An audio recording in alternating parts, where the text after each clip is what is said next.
Powered by MPB, this is Chalkboard Chat, an MPB education podcast, hosted by Jermaine Flood and Tara Wren. To hear this episode and more, visit education.mpbonline.org or download the MPB Public Media app to listen on your iPhone or Android device.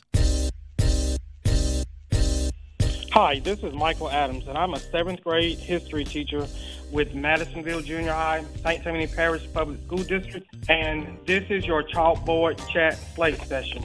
Starting with some tips for virtual teaching. So this is for all the teachers out there that are specifically 100% virtual. Well, your first thought is, wow, what do I do? I've never done this before. So these are some tips that every virtual teacher should know. Number one, virtual teaching takes a lot of time and preparation.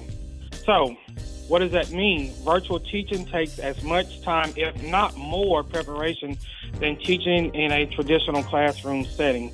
So you need to be prepared to take what you've learned in your regular classroom setting, reconstruct it for a virtual setting to get the best outcome. Number two, you really want to familiarize yourself with the virtual classroom. There's nothing more frightening than starting in the material and not knowing what to do when you dive into the material. So you definitely need to take time to set aside some time to learn any web-based classroom program you will be using as you go through your virtual classroom. Number three, it's very important that you do not reuse classroom curriculum. Again, you're in a virtual setting, so things that you would normally do that would work in a regular classroom may not work in your virtual classroom. For example, your class time in traditional setting may have been a discussion on last night's reading assignment, and for me, it may have been on last night's assignment dealing with a specific time period in history. With that method, the majority of material is covered as your students share about the material, they ask questions, and they explore the subject matter together. However, that will not work in the virtual classroom, so it's best to not rewrite it to make it fit. Instead, you want to come up with a new plan for exploring material virtually, sharing insights, and engagement. Number four, communication. Communication through the online platform in a virtual classroom is critical since there is no face-to-face time in the virtual classroom. Although you may be doing live instruction, it's still not the same as an actual face-to-face classroom setting. Number five, navigation is a must, but not just navigation, easy navigation is a must. You need to make sure your coursework is presented in a clear and concise manner. Students see online courses as a way to speed up their education, and they expect to log in, check out the material for the day, submit assignments, and move on. With that in mind, you need to make sure everything is laid out in an easy-to-use setting. Kids will easily become frustrated if it's not done so, and especially if it's set up in a way that is not easy for them to navigate.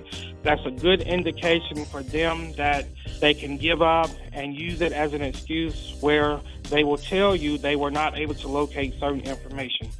Number six, we must realize that in the virtual setting, assignments will take longer. So don't be surprised if assignments take longer than you expected. In the classroom, you may have students work on their work for 30 minutes to complete an assignment independently, but don't expect this online. Students will be popping in and out of the classroom at various times the day or week, so plan the assignment due dates accordingly. Also, it's important that you don't forget you're not presenting the main material either. Students will need to read the lecture plus the material before beginning an assignment. Number seven, it's crucial to build a strong online community. It's up to you to build a strong sense of community in your virtual classroom. You will need to encourage the use of message boards, emailing back and forth, and taking part in group chats. Students will be prone to log in, skim through the material, complete the assignment, and then leave. We must develop engaging questions and discussion starters. Engaging students in conversation and encouraging them to communicate with one another is important for participation, interaction, and overall understanding. Also, students need to feel like their opinion matters. we also need to make sure that we welcome their opinions in order to have a better outcome with the lesson. Number 8, always answer questions. Remember, you're not in a face-to-face setting. There will be times when a student will message you for help in a particular area. Make the time to respond to that question, even if you've already responded in a different post. Again, the virtual setting is much different than being in the classroom, so you want to make it clear within the course material. It's easy to ignore questions expecting students to figure it out. You need to guide or direct the student on the appropriate area of the page that will provide the answer if you've already covered that previously. Number 9, when you are live teaching, you have to do it with care. When you're teaching live through the virtual setting, make sure you know the system ahead of time.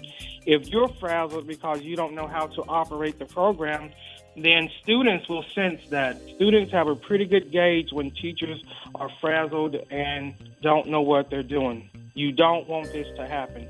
It is important to prepare ahead of time and greet students with a welcome slide login.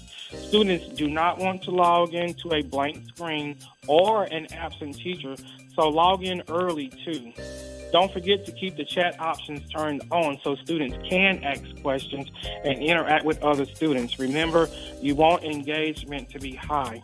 Lastly, number 10, feedback is always important. As teachers in a traditional classroom, we welcome feedback, but we have to be open to feedback in this online format, as this will help you grow as a virtual teacher. Don't wait to ask for feedback at the end of the course. Ask at the beginning and in the middle too. This will only help you reach the students in a more impactful way, and especially if there is something you need to change to make the material more online friendly. A few things that I do in my classroom as best practices: I'm always willing to adapt in the virtual setting. I use Discovery Education a lot. Kids that need typing skills, Typing Agent is available for them. In my school district, we do use a program called Achieve 3000. And although I am not an elementary teacher, the iReady program for ELA and math is also a great program that many school districts use. Now, some tips for students. We have to realize that most students have not been in a strictly online format. So there are 3 different types of students that we're dealing with in the COVID-19 situation. We still have traditional students in brick and mortar schools. They're coming to school every day, and they're getting that traditional teaching that they're used to. And this is actually what I am currently doing. I am for 100% traditional. I teach 133 students on a daily basis throughout the course of 6 periods. The next group of students, we have hybrid students. These students are coming to class on campus sometimes, and then they're working in the virtual setting. And then the last group of students we have will be 100% virtual. No matter what group of students you deal with, you want to make sure that you're always willing to adapt, and you want to make sure you as the teacher are establishing a routine no matter what group you're dealing with. As far as the students go, the students also have to be willing to adapt to any situation that they may be put in. Remember, we all have to do what the CDC is telling us to do in regards to COVID-19, and then we have executive orders also coming from the governor. So whatever situation students may find themselves in, they also have to be willing to adapt. Speaking of the students, routine is crucial. The students need to act as if you are still going to traditional brick and mortar schools, but also be willing to adapt to that online setting. Teaching strategies that work online and in the virtual platforms is important to teach the students, because most students, again, have not been successful in the past with the onset of COVID-19 when we were immediately shut down back in March of last year. Students in college are already taking advantage of online programs, but we have to remember our K-12 students traditionally have only been in an online setting. So I'll briefly go over some strategies for online success. Getting organized is the first thing to do. If you're at home, you want to be very organized. Number 2, you want to set up your workspace. If you have a sibling at home working with you, then you would want to be in a space where you're not interrupted by your sibling. Number 3, you really want to figure out how you learn best according to what the teacher is requiring you to do. Number 4, you want to make a schedule. If you have a platform set up to where you're not doing a bunch of live sessions, then you can make your schedule fit to cater to you. Number 5, you always want to be an active participant. Number 6, definitely stay connected. And number 7, you need to have an open mind about everything that's happening, because changes are fluid and changes may occur daily, weekly, or monthly, depending on what's going on. Number 8, always ask questions. If something is going wrong, don't be afraid to request clarification or guidance from the teacher, and also involve your peers. Ask other students. And the most important thing of all, number 9, you want to hold yourself accountable. Remember, you are responsible for your learning. You're responsible for your education. You're responsible for giving input. You're responsible for being an active participant. And in order to be successful, we have to hold ourselves accountable. I hope these tips will help you navigate virtual platforms, whether you're virtual 100% in the hybrid situation or traditional classroom. These tips will truly help you get your success rate up and help you navigate these platforms in a meaningful way versus just being overwhelmed by not knowing what to do.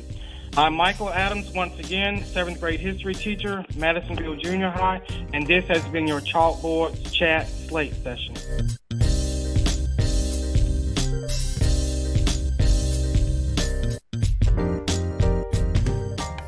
You've been listening to Chalkboard Chat, an MPB education podcast. To hear this episode and more, visit education.mpbonline.org or download the MPB Public Media app to listen on your iPhone or Android device. This podcast is hosted with love